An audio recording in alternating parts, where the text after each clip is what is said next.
नमस्कार, मैं हूं रितु सिंह और मेरे साथ हैं मेरे सहयोगी अंकुर त्यागी।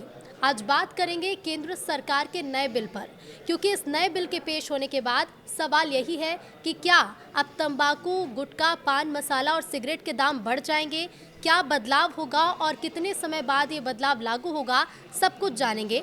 तो अंकुर, सबसे पहले सवाल यही कि ये जो दो विधेयक सरकार लेकर आ रही है, ये दो विधेयक क्या है? देखिए, सरकार ने जो पहले जीएसटी एक सेस लगता था जिसको जीएसटी कंपनसेशन सेस बोलते थे, हम्म। उसको रिप्लेस करेंगे ये नया कानून। हम्म।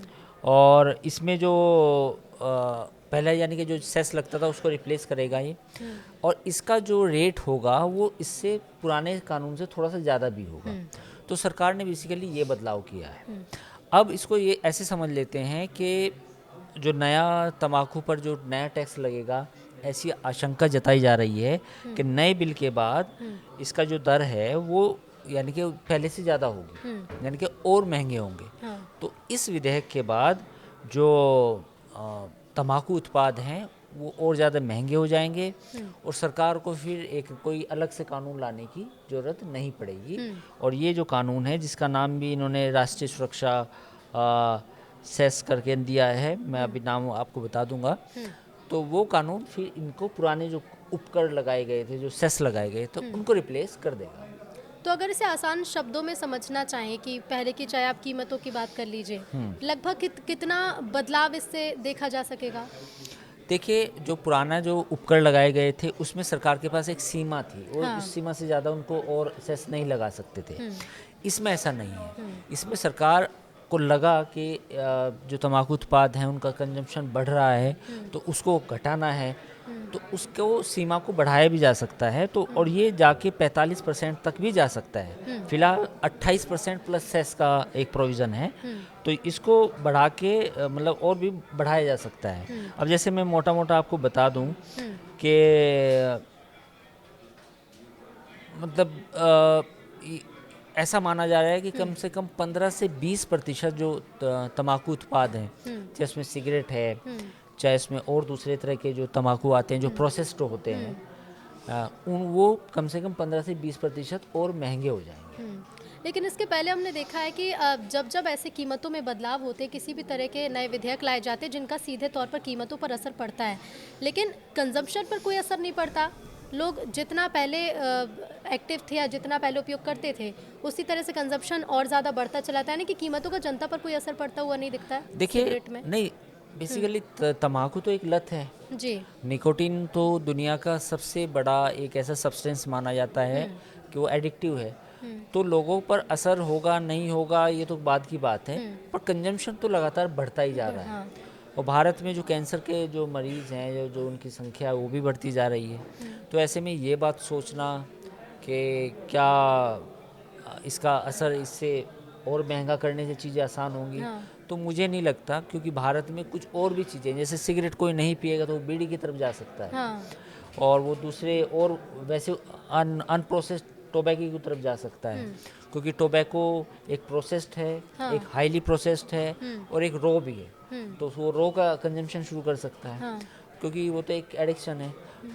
सरकार को बजाय मतलब टैक्स बढ़ाया आपने, ठीक है, पर हम्म। आपको ये भी देखना होगा कि जो पैसा इकट्ठा हो हम्म। उसका एक अच्छी खासी अमाउंट हो वहाँ भी जाना चाहिए, कि जो टोबैको का कंजम्पशन है ताकि वो लो हो हम्म। और जो स्वास्थ्य सेवाएं हैं वो लोगों को ज़्यादा बेहतर मिले। हम्म।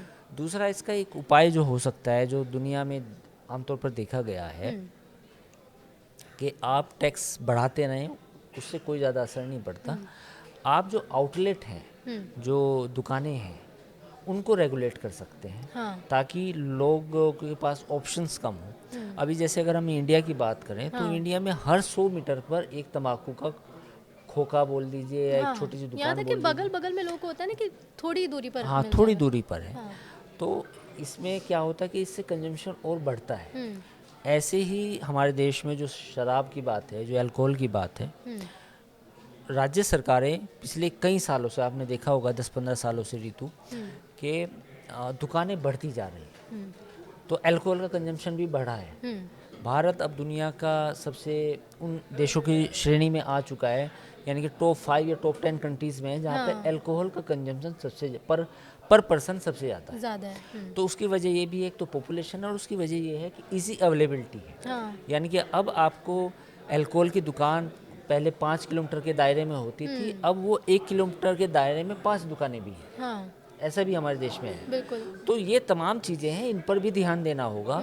जो विधेयक आया है ठीक है, उसको स्वागत है और महंगा होना चाहिए, या एक तरह से आप उसे सिंटैक्स भी कह सकते हैं। हाँ, बट पॉइंट ये है कि सरकार को ये भी देखना चाहिए कि टोबैको और अल्कोहल का कंजम्पशन कैसे कम हो समाज में, और जो नई पीढ़ी है वो उसकी तरफ ना जाए, उसके लिए आप क्या कर रहे हो? तो फिलहाल सरकार इसके लिए क्या करे? क्या किसी तरह की नीतियां हैं, किसी तरह नहीं, के अब हेल्पलाइन सरकार नंबर का दावा तो यही रहता है कि हाँ। जो पैसा इकट्ठा होगा उसको स्वास्थ्य सेवाओं में खर्च किया खर्च जाएगा। किया जाएगा? मतलब ये दावा होता है कि अगर हमने 28 या 45% टैक्स लिया आपसे तंबाकू या अल्कोहल पर, वो सारा का पैसा स्वास्थ्य पे जाएगा। लेकिन ये एक तरफ से यही हुआ कि एक तरफ आप किसी को जहर का इंजेक्शन लगा दें और दूसरी तरफ उसको एंटीडोट भी दें, हाँ, है ना? बिल्कुल। है ना? तो ये वही कहानी है कि हमने पहले आपको एक इंजेक्शन लगाया जिसमें जहर था, और फिर आप कहें चलिए हम इस जहर को कम करते हैं, एंटीडोट लगाते हैं। तो मुझे लगता है कि इससे कुछ ज़्यादा असर होगा।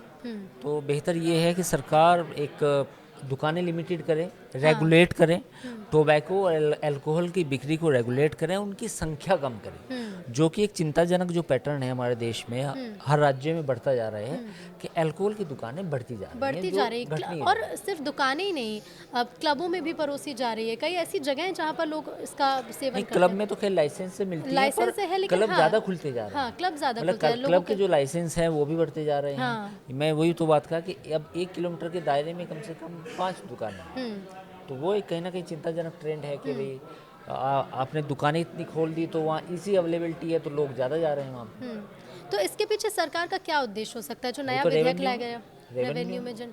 तो फिर जो बात कही जाती है कि ठीक है, जैसा कि आपने पहले भी कहा कि एक तरफ तो आप जहर दे रहे हैं, उसके बाद आप इलाज बता रहे हैं, तो क्या अभियान में तेज़ी लानी चाहिए कि लोगों को भी जागरूक किया जाए? देखिए हाँ बिल्कुल, अब लोगों को जागरूक करने की बजाय एक जो जिस पॉइंट पे मैंने बात की कि रेगुलेट करना बहुत जरूरी है। जैसे तंबाकू की दुकानों के मुझे लगता है कि लाइसेंस देने चाहिए, और पूरे शहर में या गांव में या कहीं भी जो दुकानें हैं वो लिमिटेड हों, ताकि लोग उनकी तरफ ज़्यादा अग्रसर ना हो। हाँ, अभी क्या है कि एक ही गांव में, आप शहरों को तो छोड़ दीजिए, एक ही गांव में भी दुकानें कम से कम 15-20 दुकानें होती हैं जहाँ पे आप सिगरेट आसानी से खरीद लें। छोटे जो बच्चे होते हैं 12 साल से छोटे या 14 साल से छोटे, वो उनको भी मिलती है आसानी से। तो ये चीज़ें भी कहीं ना कहीं कंजम्पशन को और बढ़ावा देती है।